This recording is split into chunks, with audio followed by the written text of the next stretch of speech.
하루의 끝자락에서 만나는 아로TV. 오늘은 괴짜 선비와 귀신의 대화, 조선왕조실록 제1부를 담았습니다. 아로TV와 함께 꿀잠 주무시기 바랍니다.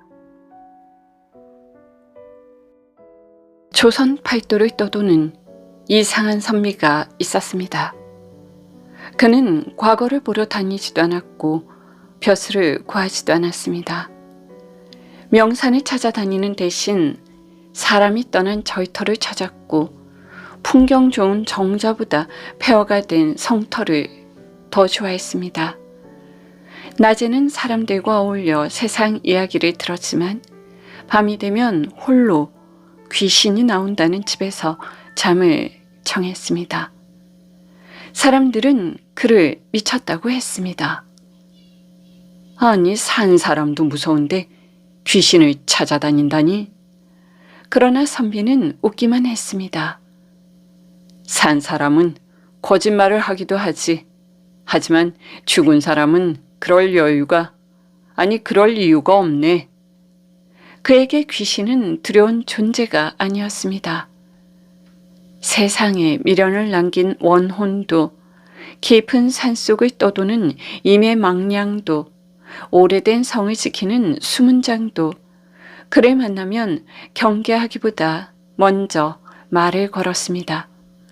선비 역시 귀신의 이름을 묻지 않았죠. 누군가 그 이유를 묻자 그는 조용히 대답했습니다. 이름을 남긴 사람은 역사책에서 만나면 되네.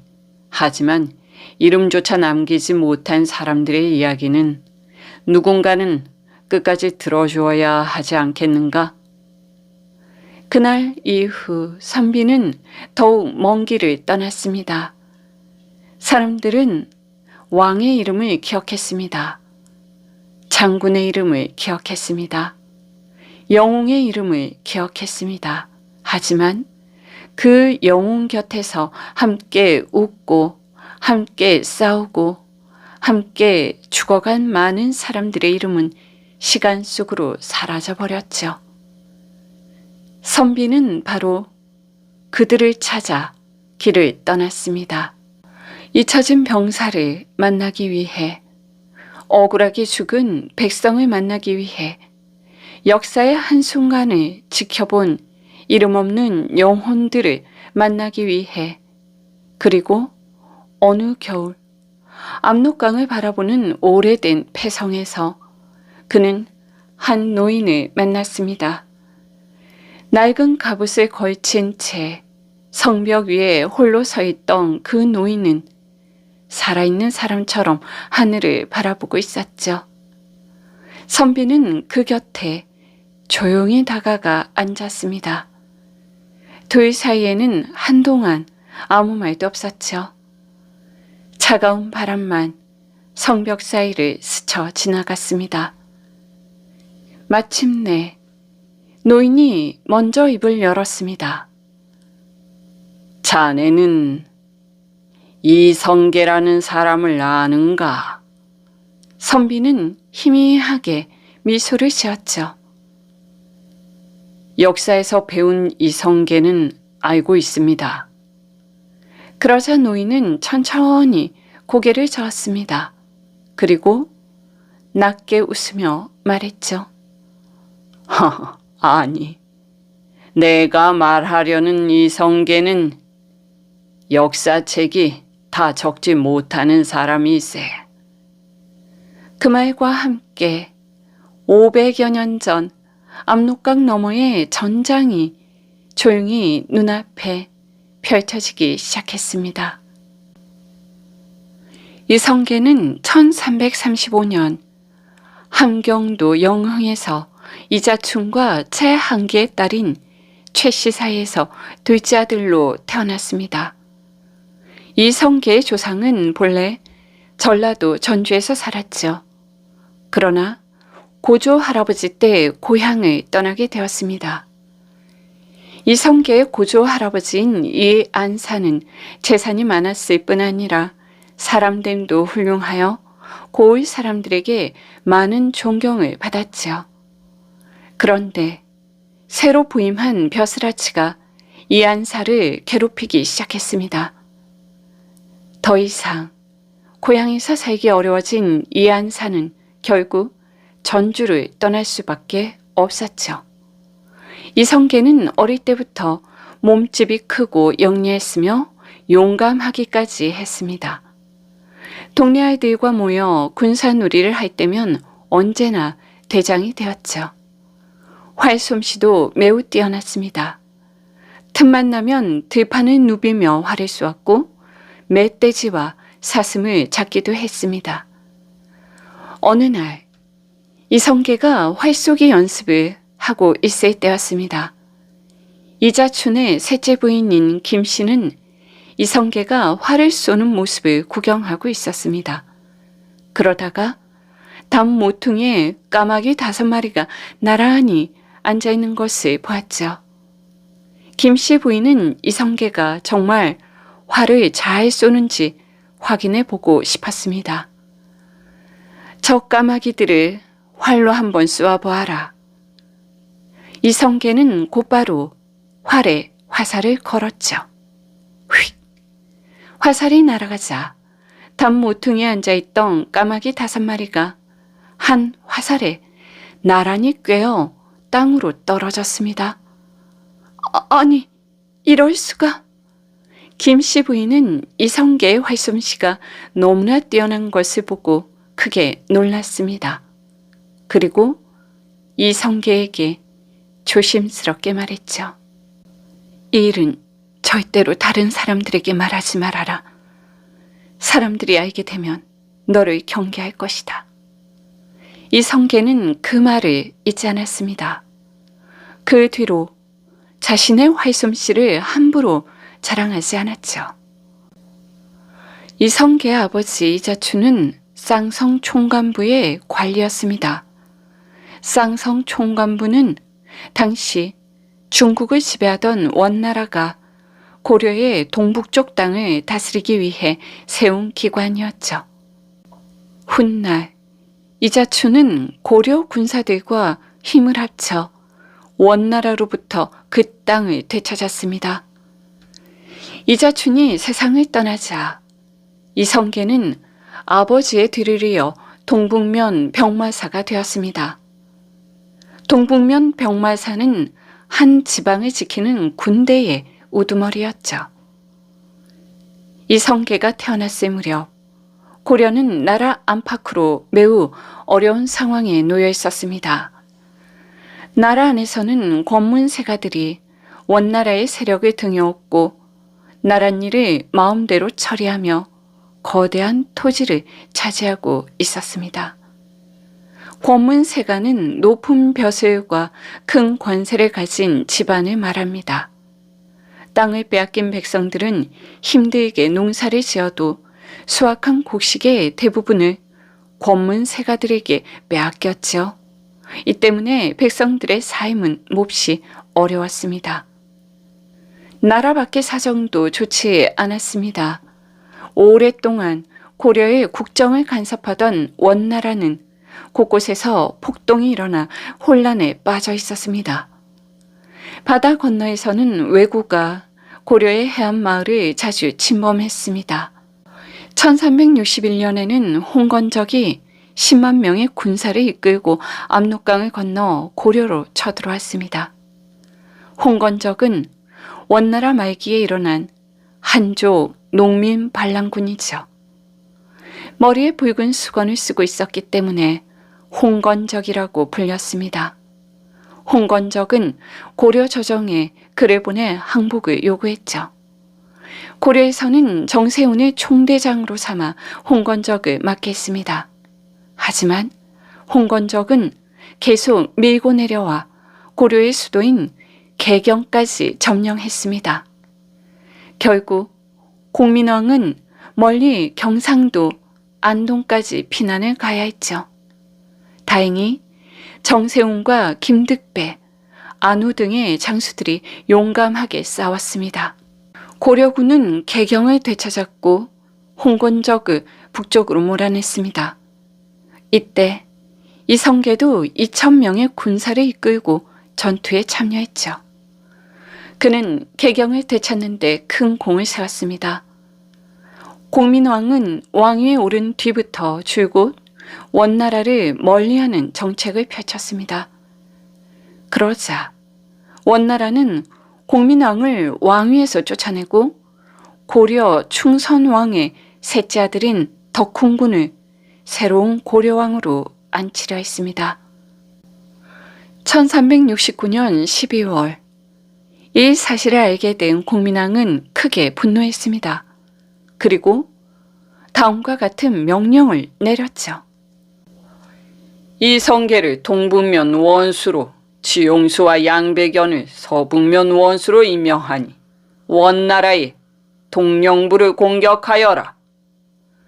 당시 원나라는 고려의 서북부 지방, 지금의 평안도 일대를 차지해 직할령으로 삼고 있었습니다. 이곳을 동령부라고 불렀죠. 훗날 고려는 원나라를 몰아내고 이 지역을 되찾았습니다. 하지만 원나라는 압록강 건너 요동으로 물러난 뒤에도 동령부를 근거지로 삼아 끊임없이 고려를 침략했습니다. 이듬해인 1370년 1월 이성계는 기병 5,000명과 보병 1만 명을 이끌고 압록강을 건넜습니다. 원나라 장수 이오로 티무르는 이성계가 동령부를 공격하러 온다는 소식을 듣고 큰 길을 지키며 고려군을 기다리고 있었습니다.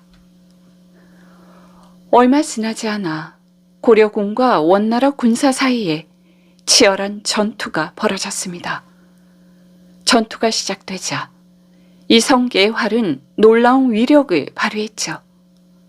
그가 화살을 쏠 때마다 원나라 장수들이 하나둘 쓰러졌습니다.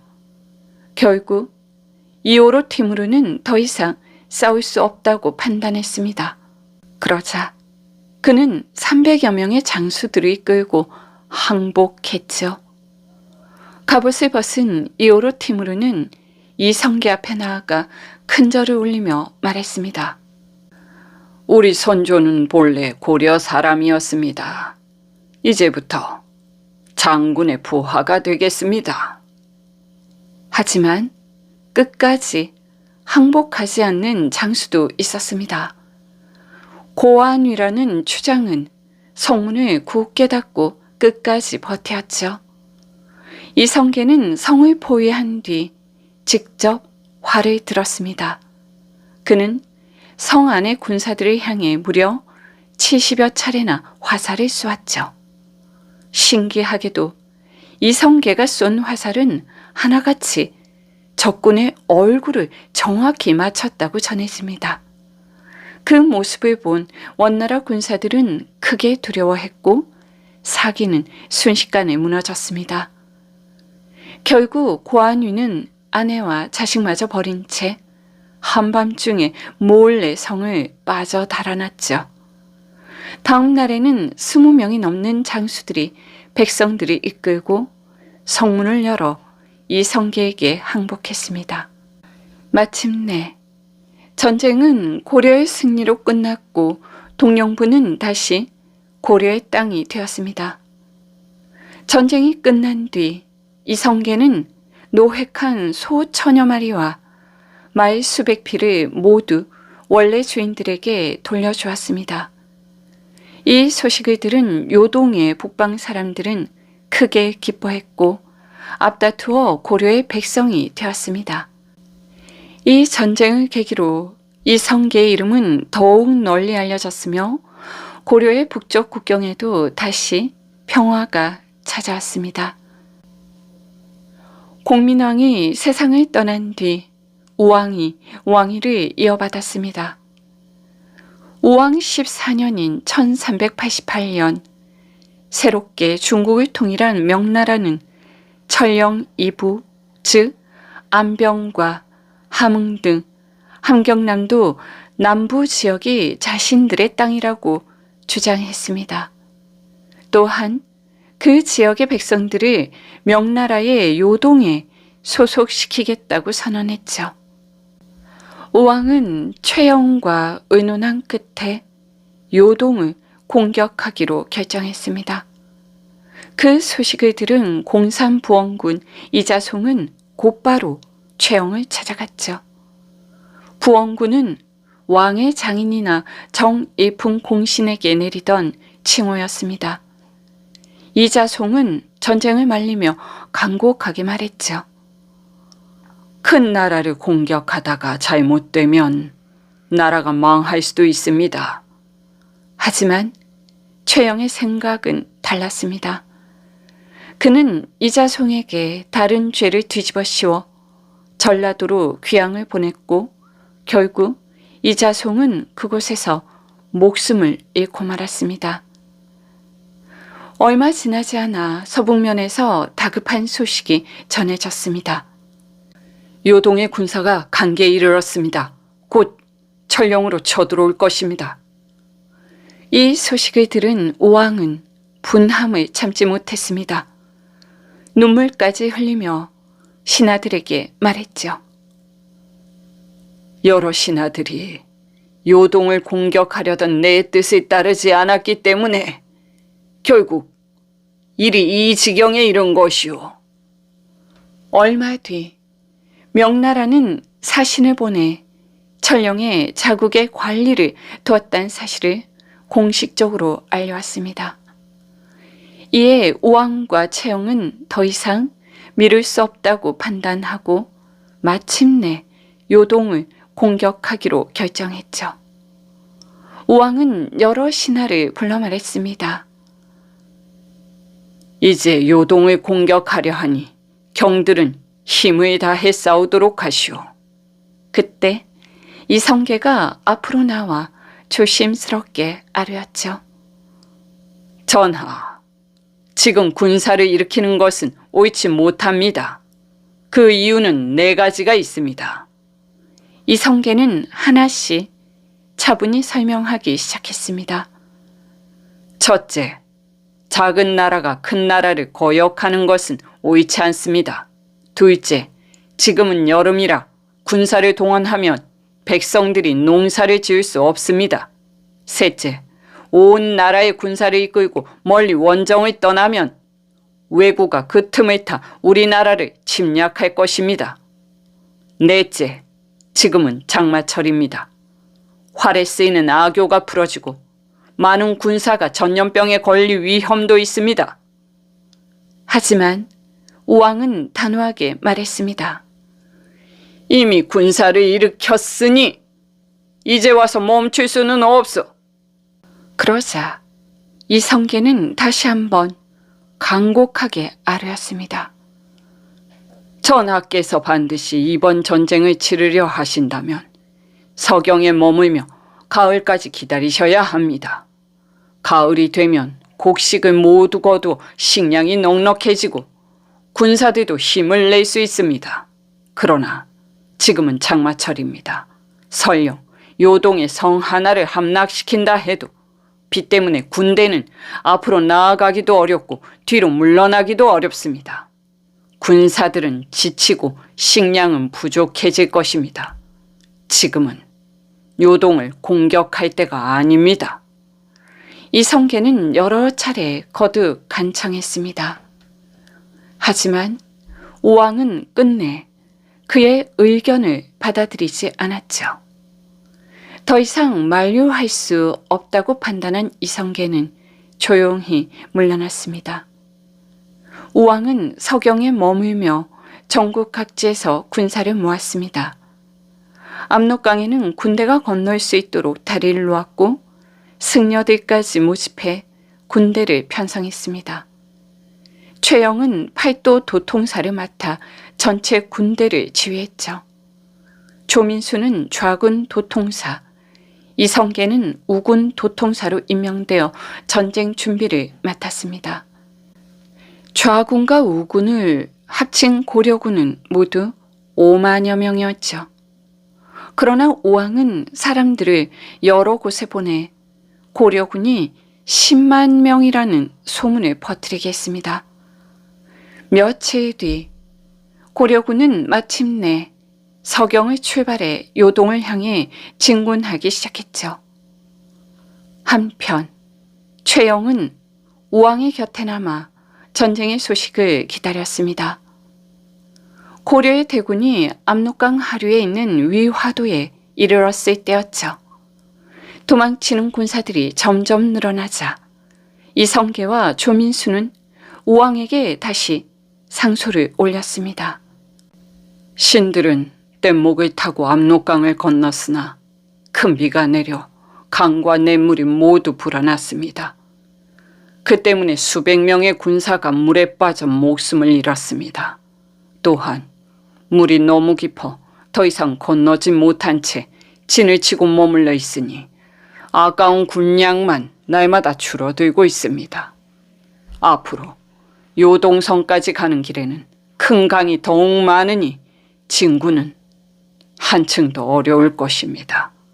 신들은 이미 이러한 사정을 자세히 아뢰었지만 윤허를 받지 못했습니다. 그러나 나라에 큰 화가 닥칠 것을 알면서도 말씀드리지 않는 것 또한 신하의 도리가 아닙니다. 바라옵건대 군사를 돌리는 것을 허락하여 주십시오. 하지만 우왕과 채영은 상소를 읽고도 이를 받아들이지 않았습니다. 오히려 더 빨리 진군하라는 명령만 내렸죠. 이성계와 조민수가 다시 간청했지만 결과는 달라지지 않았습니다. 마침내 이성계는 큰 결심을 내렸습니다. 그는 부하 장수들과 군사들을 불러 말했죠. 큰 나라를 침범하여 두 나라의 관계가 나빠진다면 가장 큰 피해를 입는 것은 우리 백성들이다. 나는 여러 차례 군사를 돌려야 한다고 아뢰었지만 허락을 받지 못했다. 이제 나는 임금 곁에 간악한 신하들을 없애고 백성들을 편안하게 하려 한다. 이성계의 말을 들은 장수들과 군사들은 모두 기뻐하며 뜻을 함께 했습니다. 그리하여 이성계는 마침내 군사를 돌렸습니다. 마지막 군사들이 가까스로 압록강을 건넌 뒤 뒤돌아보니 장맛비로 강물이 크게 불어나 위화도는 이미 물에 잠기고 있었습니다. 그 광경을 본 장수들과 군사들은 모두 놀랐죠. 조금만 더 늦었더라면 수많은 군사가 강물에 갇혀 목숨을 잃을 수도 있었던 아찔한 순간이었습니다. 군사들은 모두 이성계가 회군을 결심한 덕분에 살아남았다며 감사했습니다. 무사히 압록강을 건넌 뒤 장수들은 한 목소리로 말했죠. 어서 개경으로 돌아갑시다. 그러자 이성계는 고개를 저으며 말했습니다. 우리가 서둘러 돌아가면 반드시 최영의 군대와 맞붙게 될 것이다. 그렇게 되면 많은 사람이 목숨을 잃게 된다. 내가 군사를 돌린 것은 사람을 살리기 위해서인데 어찌 다시 사람들의 생명을 해칠 수 있겠는가? 그리고 군사들에게 엄하게 명령했습니다. 너희는 절대로 백성들을 불안하게 하지 말아라. 만약 이유 없이 백성의 오이 한 개라도 빼앗는 자가 있다면 반드시 그 죄를 물을 것이다. 이성계의 군사들은 그 명령을 철저히 지켰습니다. 그들은 사냥을 하며 천천히 행군했지만 백성들을 괴롭히거나 재물을 빼앗는 일은 없었죠. 덕분에 백성들은 두려움 없이 평소와 다름없는 생활을 이어갈 수 있었습니다. 이성계가 군사를 이끌고 개경으로 돌아온다는 소식이 전해지자 우왕은 궁궐로 몸을 피했습니다. 한편 최영은 이성계와 맞서 싸울 준비를 서둘렀죠. 하지만 대부분의 군대가 요동 정보를 위해 떠난 뒤였기 때문에 남아있는 병력이 많지 않았습니다. 최영은 우선 많은 상금을 내걸고 급히 군사를 모집했죠. 한편 이성계와 조민수가 이끄는 군대는 마침내 수도 개경에 도착했습니다. 며칠 동안 성 밖에 머물던 이성계는 유만수의 군사를 숭인문으로 들여보냈고 좌군은 선의문으로 진입하게 했습니다. 그러나 최영은 이 군사들을 모두 막아냈죠. 또한 술에 여러 대를 큰 길에 세워 길을 막으며 끝까지 방어에 나섰습니다. 이성계는 하루 종일 깊은 생각에 잠겨 있었죠. 그러던 끝에 장수들의 권유를 받아들여 직접 말에 올랐습니다. 총사령관이 앞장서자 군사들의 사기는 크게 올랐습니다. 군사들은 수레로 막혀있던 길을 힘껏 뚫고 앞으로 나갔습니다. 이를 지켜보던 도성 안의 백성들도 술과 마실 것을 가지고 나와 이성계의 군대를 응원했습니다. 이성계의 군대는 황색 깃발을 앞세웠고 조민수의 군대는 검은색 깃발을 앞세워 최영의 군대와 맞섰습니다. 얼마 뒤 조민수의 군대는 최영의 군대에 패하여 검은색 깃발이 보이지 않게 되었습니다. 하지만 이성계의 군대는 끝까지 황색 깃발을 앞세우며 남산까지 진격했습니다. 당시 남산은 최영의 부하인 안소가 날랜 군사들을 이끌고 지키고 있었습니다.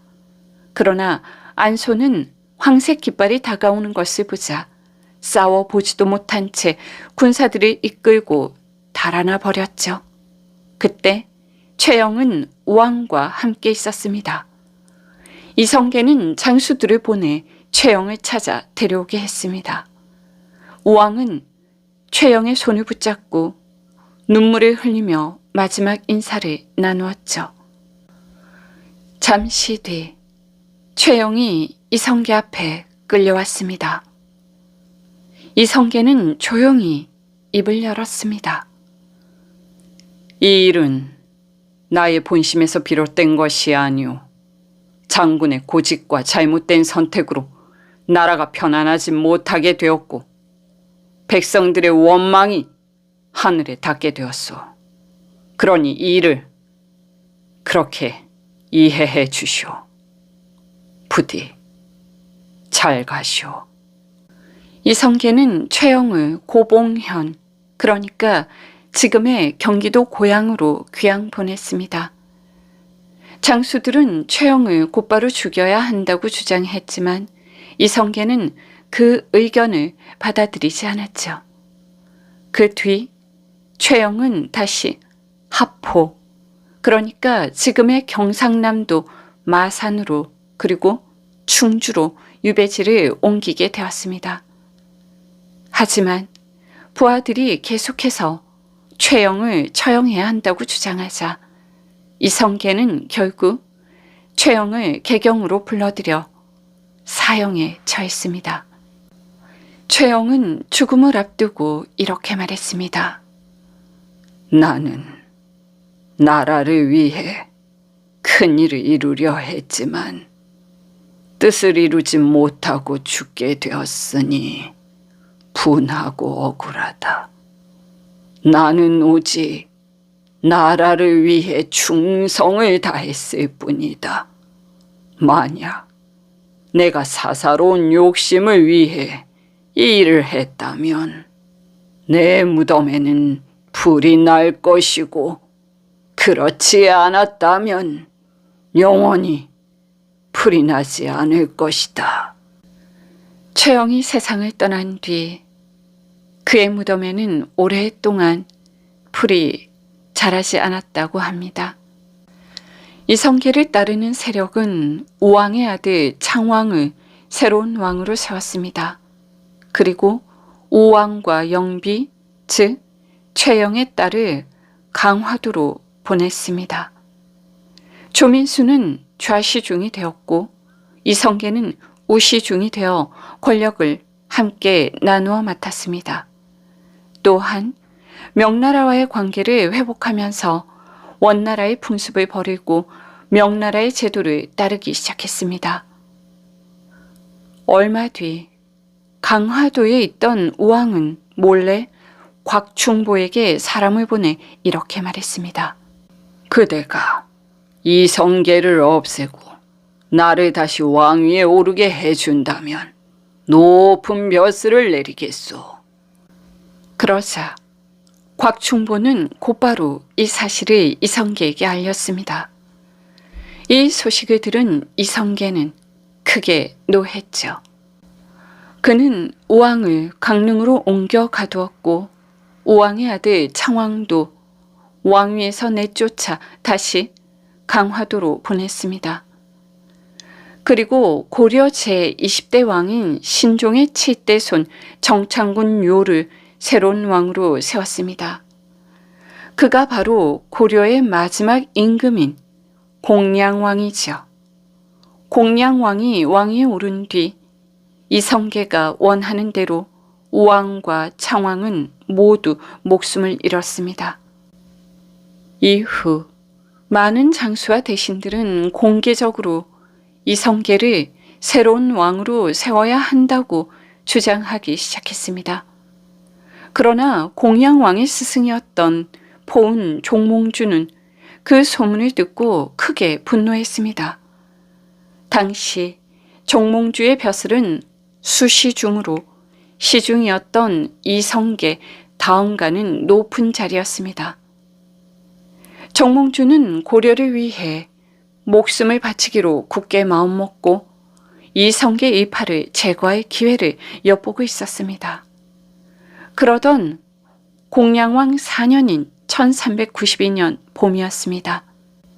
이성계가 사냥을 하던 중 말에서 떨어져 크게 다쳤습니다. 그는 치료를 위해 병난도에 머물게 되었죠. 정몽주는 이 틈을 이용해 이성계를 제거하려 했습니다.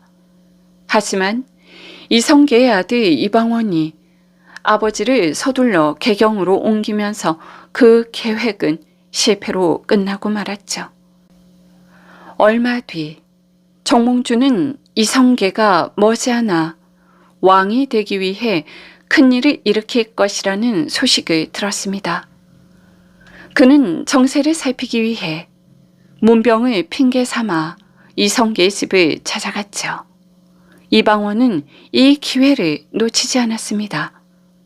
그는 정몽주를 제거해야겠다고 생각하면서도 한편으로는 고려 최고의 충신인 정몽주를 자신들의 편으로 끌어들이고 싶었습니다. 그래서 술과 음식을 정성껏 대접하며 자신의 뜻을 담은 노래 하여가를 불렀죠. 이런들 어떠하리 저런들 어떠하리 만수산 드렁치기 얽혀진들 어떠하리 우리도 이같이 얽혀서 백년까지 누리리라.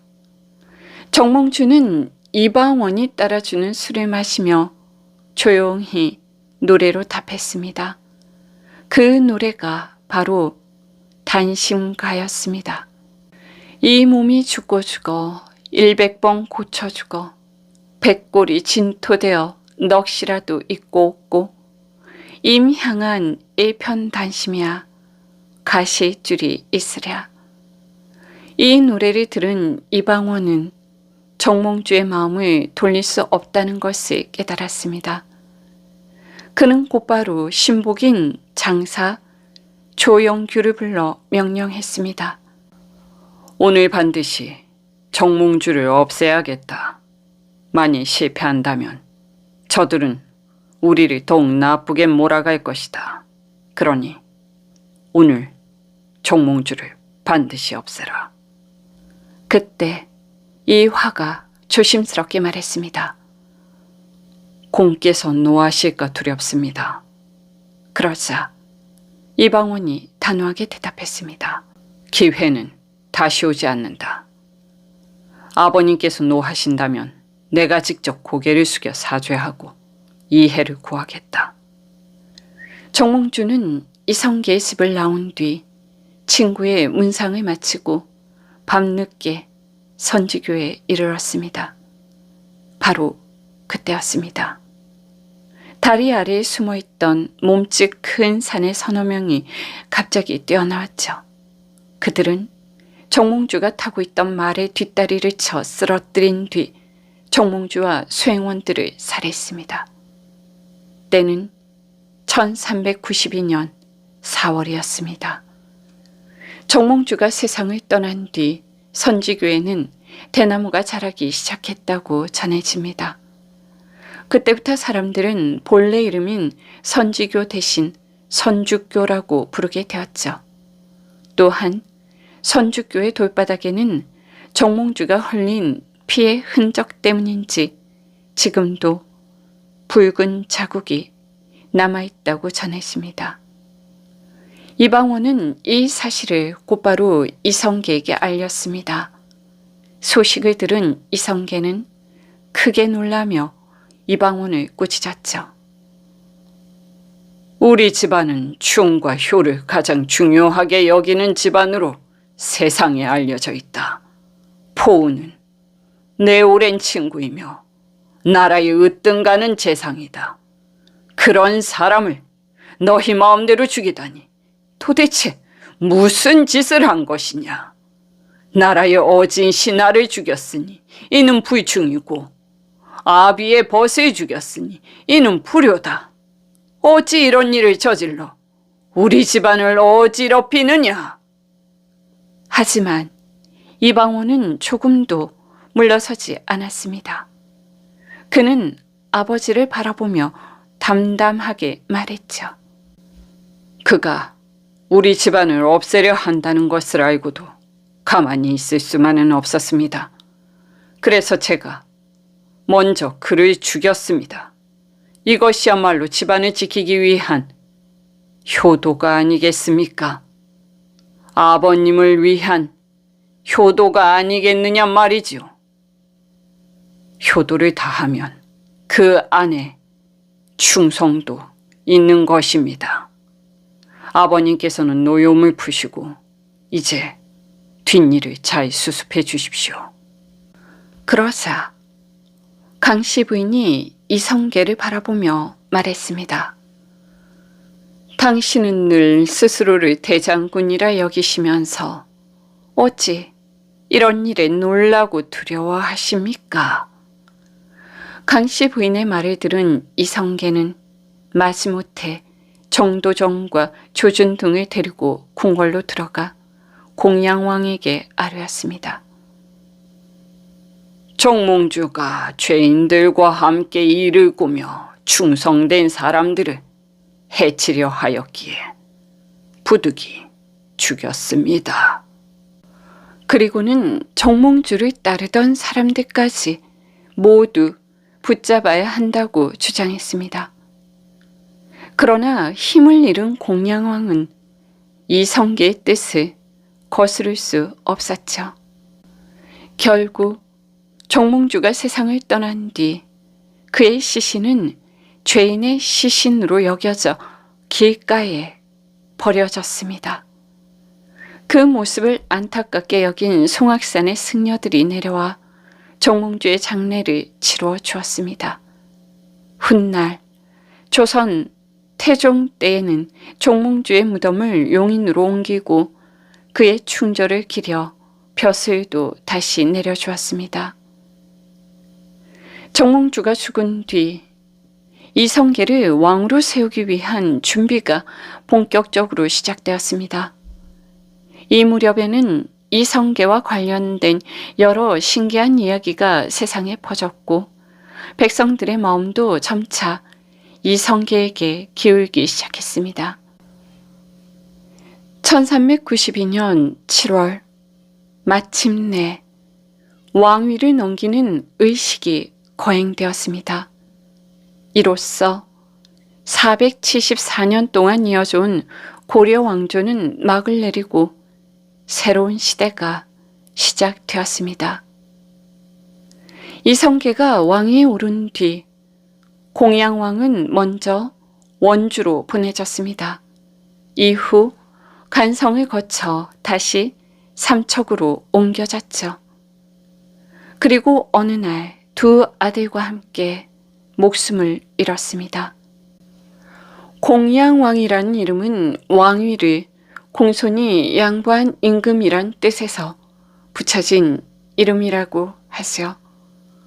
그렇게 고려의 마지막 임금 공양왕이 세상을 떠난 뒤 정도전을 비롯한 이성계 측의 권력자들은 남아있는 고려 왕족들을 모두 없애기로 뜻을 모았습니다. 고려 왕실의 후손이 살아있다면 언젠가 왕위를 되찾으려 할 것이라고 생각했기 때문이죠. 얼마 지나지 않아 온 나라에 다음과 같은 방이 붙었습니다.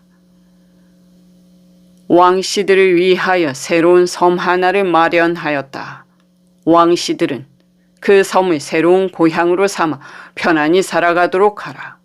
모든 왕씨는 정해진 날까지 강화 해안으로 모일 것이며 기한을 어긴 자는 발각되는 대로 벌을 받을 것이다. 고려 왕족들은 그 말을 믿고 희망을 품은 채 정해진 날 강화 해안으로 모여들었습니다. 군사들은 그들을 수십 척의 배에 나누어 태웠죠. 배가 출발한 지 얼마 지나지 않았을 때였습니다. 갑자기 배 밑바닥으로 물이 스며들기 시작했죠. 알고 보니 이성계의 측근들이 고려 왕족을 없애기 위해 배 밑바닥에 구멍을 뚫어 놓았던 것이었습니다. 배들은 하나둘 물속으로 가라앉기 시작했죠. 결국 단 한 척도 남지 않고 모두 침몰했습니다. 배에 타고 있던 왕씨들은 차가운 바다에 빠져 허우적거리다가 끝내 목숨을 잃었습니다. 정도전등은 여기에서 멈추지 않았지요. 군사를 풀어 강화에 오지 못한 왕씨들까지 찾아내 모두 죽이도록 했습니다. 그러던 어느 날 밤 태조 이성계는 이상한 꿈을 꾸었습니다. 꿈속에 고려를 세운 태조 왕건이 나타나 이성계를 향해 말했죠. 네가 내 후손들을 모조리 없애려 하니 나 또한 반드시 그 대가를 치르게 하겠다. 깜짝 놀라 잠에서 깨어난 태조는 크게 두려워했습니다. 그는 곧 아들 방번의 장인인 왕후만큼은 죽이지 못하게 하였죠. 또한 왕후에게 고려 왕씨들의 제사를 이어받도록 했습니다.